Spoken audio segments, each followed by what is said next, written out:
Hello friends, a very warm welcome to Ansarkari, and here again we are taking up very important thematic but crucial questions. And again we will try to understand कि हम उसमें बहुत ही open और honest तरीके से what best we can write, though there are so many ways to write it. So पहला question है, what were the effects of non cooperation movement in India? तो सबसे पहला जो स्टेटमेंट आया या पैरा आया, non cooperation movement was one of the first large scale mass movements that led to multilateral rise of different schools of thought. ये मतलब एक बहुत ही मेच्योर स्टार्टिंग है। लेकिन अगर मैं दोबारा क्वेश्चन पे जाऊं, अगर दोबारा क्वेश्चन पे जाऊं तो मैं भी यही लिखता, अगर मुझे यही लिखना था मैं ये लिखता और साथ में ये बोलता कि rise of different schools of thought which impacted not only freedom struggle but independence. तो यानी मैंने इफेक्ट बता दिया, यानी मैंने पैराग्राफ में ही रिलैक्स हो गए। और ये बहुत ही अमेजिंग स्टार्ट होती है और ये बहुत ही इनोवेटिव स्टार्ट है, क्योंकि ये आप किसी किताब से रट के नहीं लिख सकते। तो आपने बता दिया रिवोल्यूशनरीज हैं, कम्युनिस्ट हैं, सोशलिस्ट हैं, जबकि अगर आप कन्वेंशनल माइंडसेट सोचोगे तो वो नॉन कॉपरेशन को इस बात का बेनिफिट नहीं देगा। लेकिन क्योंकि हम अफेक्ट की बात कर रहे हैं तो इसलिए हमने बात की। आगे चलिए, Hindu Muslim unity was one of the important pillars. ठीक है, pan mass movement, freedom struggle incomplete without participation of peasants, farmers and women and tribals, बिल्कुल सही बात है। It sudden withdrawal due to Chauri Chaura incident created dissatisfaction among several faction, rise of constructive phase. ये बहुत important है, point number 4। यानी कि conventional बच्चा 4 नंबर पॉइंट को पहले लेके आएगा, इसीलिए उसको स्कोर एवरेज आएगा हमारा। अब एवरेज स्कोर लाने के लिए हमें लीडरशिप दिखानी पड़ेगी, इसीलिए आंसर ये राइट ट्रैक पे है। तो खादी हो गया, चरखा हो गया, हिंदू मुस्लिम यूनिटी हो गया, वर्नाकुलर लैंग्वेजेस हो गया, प्रो चेंजेस नो चेंजर्स हो गया। तो आपने अफेक्ट को बहुत ही ब्रॉड आइडिया दिया एडमिनिस्ट्रेटिव पर्सपेक्टिव से, इसीलिए I think this is again, जैसा हमने पिछले सेशन में भी एक बार चर्चा की थी कि एक क्वेश्चन में हमने जब क्लासिफिकेशन किया था, that was one of the best answers. लेकिन हमेशा कोशिश कीजिए जब आप इंट्रोडक्शन देते हो और आप ऐसे ही इंट्रोडक्शन में पूरी कहानी नहीं बोलते हो, लेकिन इंट्रोडक्शन की एक लाइन क्वेश्चन जो एक्चुअली में मांग रहा है उसकी तरफ इशारा कर दे, तो आप एक पेडागोगी तैयार कर सकते हो। ये ऑप्शन में भी लागू होता है और जीएस में भी। Moving forward, discuss the major social reform movements of the second half of the 19th century. In what ways did they contribute to the rise and growth of Indian national movement? अब ऐसा question, ये जान लीजिए, ऐसा question हर बच्चा attempt करेगा, हर बच्चा इसको लिखने वाला है जो भी मेंस लिखेगा। लेकिन इसमें हमेशा ध्यान रखिए, जो क्वेश्चन बहुत जनरल हैं, बहुत बड़े हैं, उसमें आपका स्कोर इनोवेशन से आ सकता है, क्योंकि उसमें लिखा बहुत ज़्यादा जा सकता है। इसीलिए उसको क्लासिफिकेशन और स्ट्रक्चर पे बहुत ध्यान दीजिए। उसका क्लासिफिकेशन और स्ट्रक्चर अगर यूनिक है तो आप 50% के आसपास स्कोर करोगे, नहीं तो एग्जामिनर थक जाता है सेम चीज पढ़ के कि भाई पता है पहले ब्रह्मो समाजी लिखेगा आदमी, फिर उसके बाद पुरातन समाज लिखेगा, या उसके बाद विवेकानंद लिखेगा। तो ही गेट अ मोनोटोनस आइडिया। तो हमें कोशिश ये करनी है कि एग्जामिनर को और सिस्टम को हमें इनोवेटिवनेस और अपनी फ्रेश आइडिया को बताने के लिए कि, तो आप जब पहला स्टेटमेंट जब ऐसे आपने कहा, ये आपने बहुत अच्छा लिखा, complemented as an engine for the rise of the future political movements for freedom struggle of India. ये बहुत सही शुरुआत है। चलो, Brahmo Samaj popularise the idea of importance scriptures, तो आप ये भी एक स्टार्ट हो सकती है। ठीक है, आप कहते कि बहुत सारे ऐसे, you could have written the core elements reflected by different social movements which were common to all future movements। तो हमारे और जगह हमारी बच जाएगी। यानी आपने कोर आइडिया को एक साथ रख दिया और आपने ऐसे सर्कल बनाया और आपने नाम बता दिया कि ब्रह्म समाज है, प्रार्थना समाज है। तो यानी क्या हुआ, जगह भी बच गई। और आपने लीडरशिप में भी लिख दिया, जैसे लीडरशिप क्या है, leadership is inclusiveness, vernacular language, ability to communicate with the masses, ability to take women along, ये उनकी लीडरशिप हो गई। तो दोनों एलिमेंट आपने बता दिए, थोड़ी सी जगह भी कम हो गई और आप स्मार्ट भी हो गए। आगे चलिए, क्योंकि सेम तरीके से बहुत लोग लिखने वाले हैं, तो ये बिल्कुल सही बात है, इसमें मेहनत ज्यादा है। जो मैंने तरीका बोला उसमें मेहनत कम है, लेकिन उसके अंदर इनोवेटिवनेस ज्यादा है, उसके अंदर स्मार्टनेस ज्यादा है। तो I think this is also wonderfully return. This is not a lower side answer इसमें, क्योंकि सब कुछ है। रामकृष्ण स्वामी विवेकानंद भी आ गए। और कोशिश कीजिए, क्योंकि हमारा एग्जामिनेशन सिस्टम या हमारा जो एग्जाम है वो प्रो पुअर है, डाउन ट्रॉडन है, रिजर्वेशन भी है, तो अफर्मेटिव मूवमेंट्स को जरूर लेके आइए। इसमें थोड़ा सा मुस्लिम मूवमेंट, थोड़ा सा एक आध दलित मूवमेंट की बात बिना किए बिना, आधा पौना नंबर फालतू नहीं आने वाला। क्योंकि किसी को भी कन्वेंशनल जेनरिक चीज नहीं चाहिए। ये मैं क्या बोलूं, एक रियलिज्म है, इसीलिए बोल रहा हूं, otherwise this is one of the मतलब अप्रोप्रिएट आंसर्स। आगे चलिए, explain briefly the importance of Ghadar Party. Ghadar Party, revolution of founded in San Francisco, Lala Hardayar, introduction the idea of Indus freedom struggle, other important leaders Sohan Singh भाभना और गदर newspaper awareness generation. बहुत बढ़िया लिखा, लेकिन आप एक line इसमें लिखते कि सिग्निफिकेंस सबसे बड़ी ये है कि ये जो रिवोल्यूशनरी मूवमेंट जो स्टार्ट होती है, इसके अंदर कोई जात पात, कोई कोई कोई भी इसके अंदर रिलीजियस जात पात या कोई एलिमेंट नहीं थे। ये एक ब्रॉड मूवमेंट थी जिसने भारतीय नेशनलिज्म को और ऊपर उठा दिया।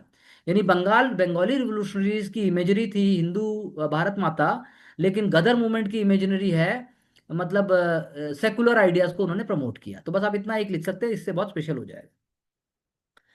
आगे चलिए। व्हाट वर द, अच्छा इसके बाद क्या इसमें एक और पॉइंट भी था, can you come back again, ये एक ही था ये।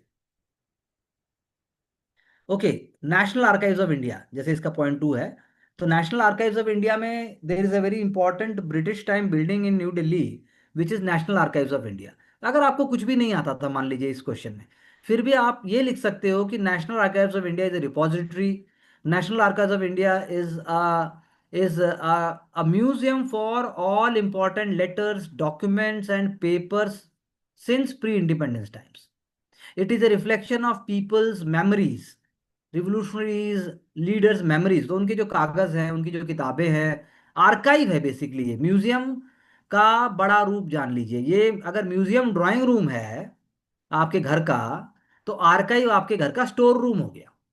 मतलब उसमें सब कुछ भरा हुआ है, आर्काइव कर दिया उसको। तो बस आप इतना लिख सकते थे, तो I think ministry of culture के अंडर आता है, ये पॉइंट आपको इतना डालना चाहिए। This is where we will score more than others. What were the motives which led to the partition of Bengal?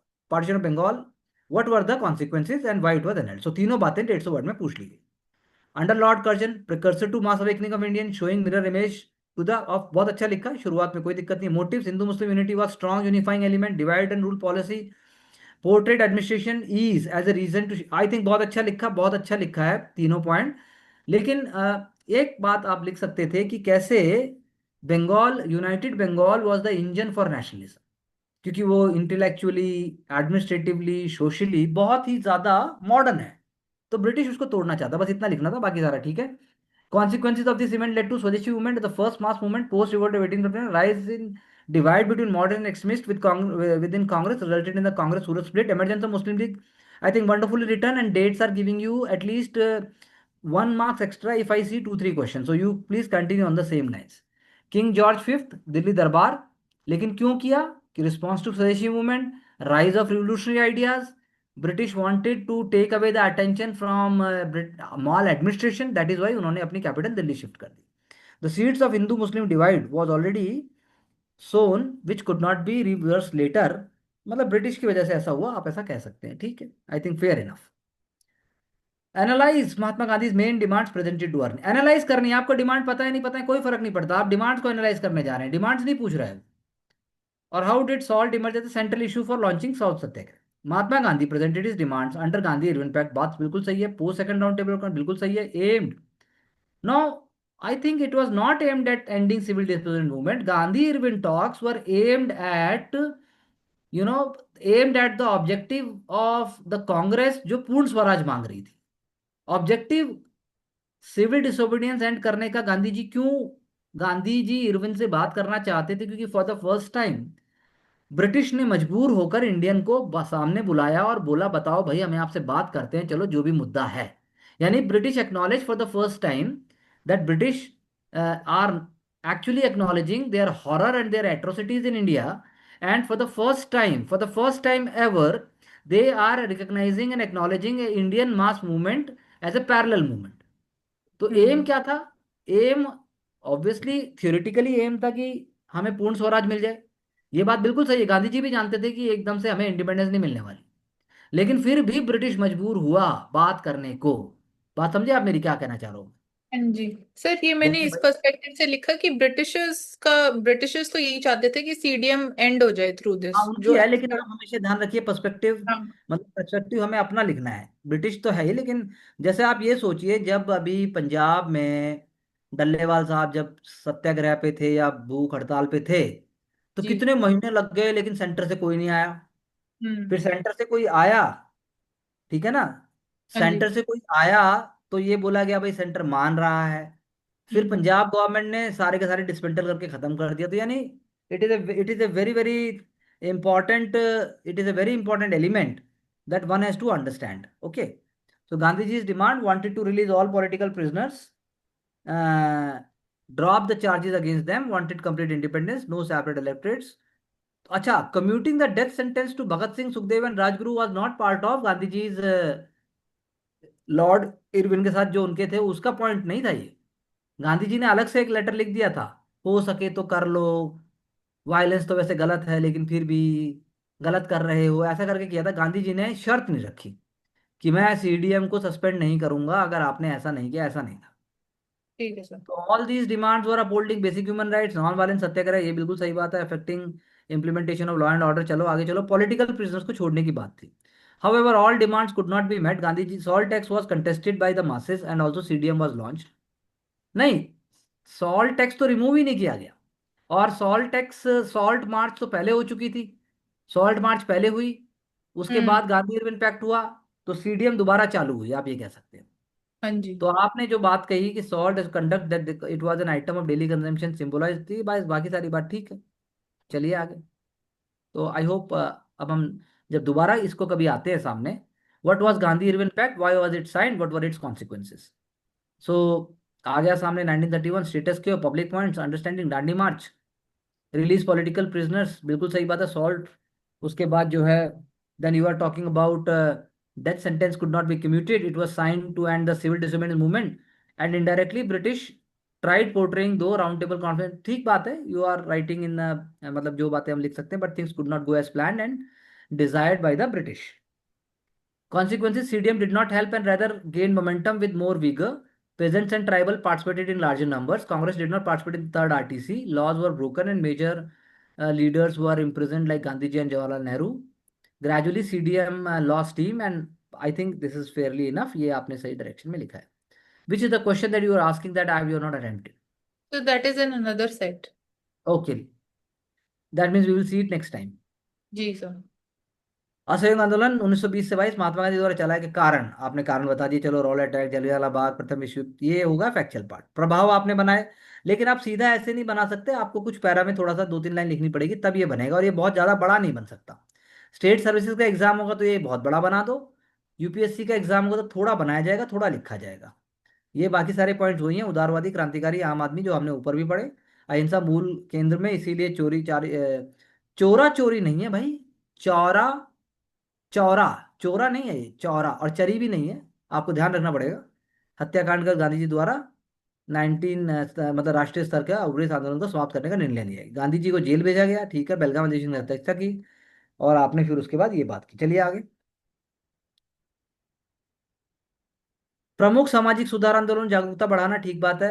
बहुभाषी पत्रकार, हाँ ये बात बिल्कुल सही है, शिक्षा को बढ़ावा। अब आपने अप्रोच ली थीम्स के ऊपर, जैसे आपने शिक्षा एक थीम ले लिया, बिल्कुल सही बात है। फिर आपने बाल विवाह एक थीम ले ली, उसके बाद आपने विधवा पुनर्विवाह एक थीम ले ली, तो ये भी एक अप्रोच है, इसमें भी स्कोर आने के बहुत अच्छे चांस है। सती प्रथा ले लिया, ठगी, वेरी गुड, ठगी इज अ वेरी इंपॉर्टेंट, जो विलियम बेंटिक के टाइम पे थी, ठगी डिपार्टमेंट भी बनाया गया था, बाद में सीआईडी डिपार्टमेंट बन गया। सत्यशोधक समाज, ये सारा ठीक है, योगदान में आपने बना दिया। कोशिश कीजिए सीधा लिखिए, योगदान थोड़ा इधर, सब कुछ सीधा। आप सोचिए कि मैं ऑफिसर की तरह कर रही हूँ, तो और थोड़ा सीधा करोगे तो पूरा सीधा हो जाएगा ये। बाकी पॉइंट्स नॉर्मल है, ठीक है। डेक्कन एजुकेशन सोसाइटी भी आपने लिखा है, पीछे नहीं था डेक्कन एजुकेशन सोसाइटी। तो भाषाई विविधता का प्रसार किया गया, महात्मा गांधी द्वारा बनारस हिंदू कॉलेज में 6 तमिल भाषी विद्यार्थियों को हिंदी सिखाने के लिए। डेक्कन एजुकेशन सोसाइटी एक्चुअली में पुणे में बनी थी, तो ये आपने छक्का ज्यादा लंबा मार दिया, कुछ और है मेरे ख्याल से। डेक्कन एजुकेशन सोसाइटी में तिलक और गोपाल गोपाल कृष्ण गोखले गोखले साहब का बहुत इंपॉर्टेंट रोल था, और उन्होंने जो है प्रचार, विज्ञान, वैज्ञानिक आइडिया, इन सबके प्रचार प्रसार के लिए, और मतलब इंग्लिश और बाकी के लिए किया, तो आप दोबारा देखिएगा। मानव, भारत के राष्ट्रीय अभिलेखागार, वो आपने बात कर ही लिया ऑलरेडी, ठीक है, ये आपने ठीक पॉइंट लिखा है, अभिलेख हैं, पौराणिक वस्तुएं, ये वो ठीक है, पांडुलिपि बात हो चुकी है। चलिए आगे।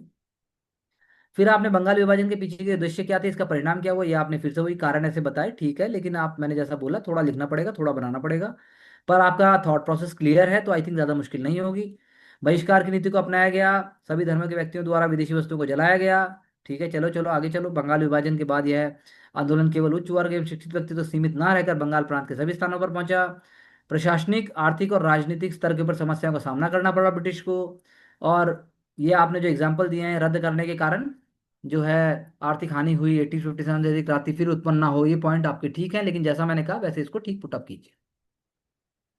फिर अगर बात करें कि इरविन के समक्ष महात्मा गांधी के मुख्य मांगों का विश्लेषण कीजिए, तो विश्लेषण, जैसा मैंने कहा कि विश्लेषण यही था कि पहली बार ब्रिटिश मजबूर हुआ, पहली बार ब्रिटिश को एक्नॉलेज करना पड़ा, पहली बार पूरे वर्ल्ड को पता लगा देखो ब्रिटिश डंडा मार के रूल करता है।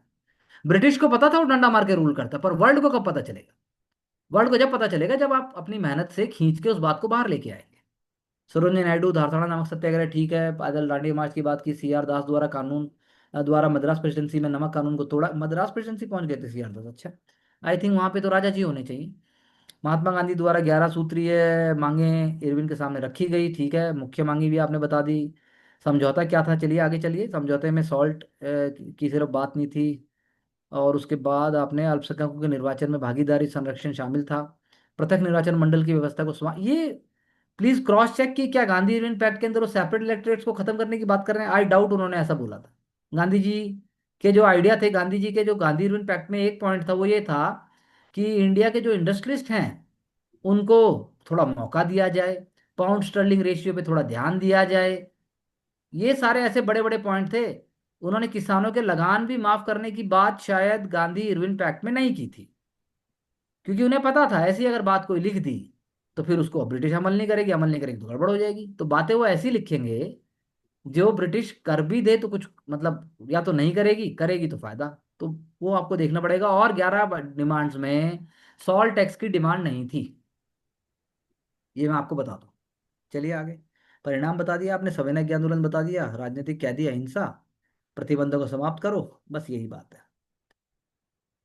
ओके। सो आप क्या बोलते हो दिव्या? सर, पॉइंट्स को जो लिखना है फैला के नहीं लिखना है, उनको सही डायरेक्शन में लिखना है, और ऐसे ही कुछ नहीं लिखना सर।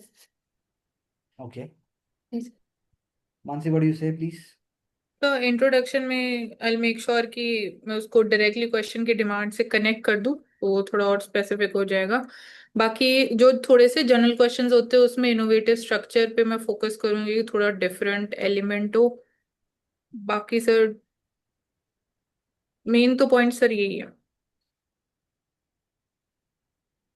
हम्म। तो ठीक है, इसी डायरेक्शन में आगे बढ़ते हैं। हाँ जी। और we will pick up more points. We will try to, polish it. Our goal is not to just make everything right. It is very much possible that when you read so much, then you may make mistake. Always remember, innocent mistakes are always forgiven by the examiner.